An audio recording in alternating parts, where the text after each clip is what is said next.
23. Contradictions and contention irritate a person into exaggerating his statements. By contradicting your opponent, you may drive him into extending the statement beyond its natural limit. When you then contradict the exaggerated form of it, you look as though you had refuted the original statement. Contrarily, if your opponent tries to extend your own statement further than you intended, redefine your statement's limits and say, "That is what I said, no more." 24. State a false syllogism.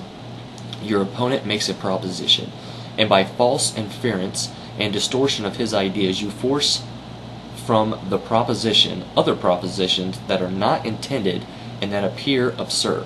It then appears that your opponent's proposition gave rise to these inconsistencies, and so it appears to be indirectly refuted. 25. If your opponent is making a generalization, find an instance to the contrary. Only one valid contradiction is needed to overthrow the opponent's propositions. Example, all ruminants are horned is a generalization that might be upset by the single instance of the camel. 26. A brilliant move is to turn the tables and use your opponent's arguments against himself. Example, your opponent declares, so and so is a child. You must take an allowance for him. You must make an allowance for him. You retort, just because he is a child, I must correct him, otherwise he will persist in his bad habits. 27. Should your opponent surprise you by becoming particularly angry at an argument, you must urge it with all the more zeal. Not only will this make your opponent angry, but it will appear that you have put your finger on the weak side of his case, and your opponent is more open to attack on this point than you expected. 28. When the audience consists of individuals or a person who are not experts on a subject, you make an invalid objection to your opponent, who seems to be defeated in the eyes of the audience. This strategy is particularly effective if your objection makes your opponent look ridiculous or if the audience laughs. If your opponent must make a long-winded and complicated explanation to correct you, the audience will not be disposed to listen to him. 29. If you find that you are being beaten, you can create a diversion, that is, you can suddenly begin to talk of something else as though it had a bearing on the matter in dispute. This may be done without presumption that the diversion has some general bearing on the matter. 30. Make an appeal to authority rather than reason. If your opponent respects an authority or an expert, quote that authority to further your case. If needed, quote what the authority said in some other sense or circumstance. Authorities that your opponent fails to understand are those which he generally admires the most. You may also, should it be necessary, not only twist your authorities, but actually falsify them, or quote something that you have entirely invented yourself. If you know that you have no reply to the arguments that your opponent advances, you, by a fine stroke of irony, declare yourself to be incompetent judge.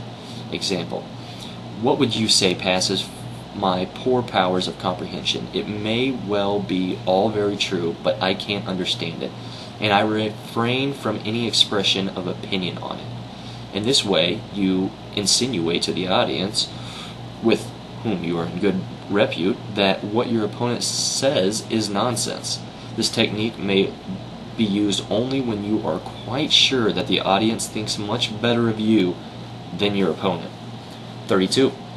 A quick way of getting rid of an opponent's assertion or of throwing suspicion on it is by putting it into some odious category.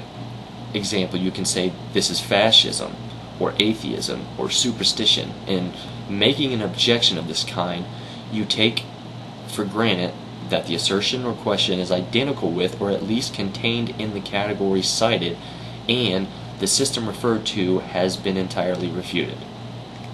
33. You admit your opponent's premise but deny the conclusion.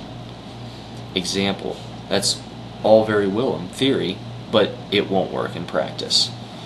34. When you state a question or an argument and your opponent gives you no direct answer or evades it with a counter question or tries to change the subject, It is sure sign you have touched a weak spot, sometimes without intending to do so. You have, as it were, reduced your opponent to silence. You must therefore urge the point all the more and not let your opponents evade it, even when you do not know where their weakness that you have hit upon really lies. 35. Instead of working on an opponent's intellect or the rigor of his arguments, work on his motive. If you succeed in making your opponent's opinion, should it prove true, seem distinctively prejudicial to his own interest, he will drop it immediately.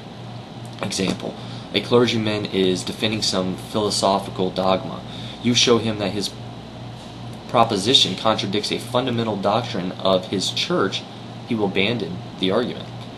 36. You may also puzzle and bewilder your opponent by mere bombast. If your opponent is weak or does not wish to appear as if he has no idea what you are talking about, you can easily impose upon him some argument that sounds very deep or learned, or that sounds indisputable. 37. Should your opponent be in the right, but luckily for you choose a faulty proof, you can easily refute it and then claim that you have refuted the whole position. This is the way in which bad advocates lose good causes. If no accurate proof occurs to your opponent, you have won the day. 38. Become personal, insulting, and rude as soon as you perceive that your opponent has the upper hand.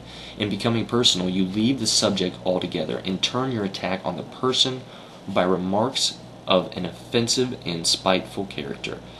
This is a very popular technique because it takes so little skill to put it into effect.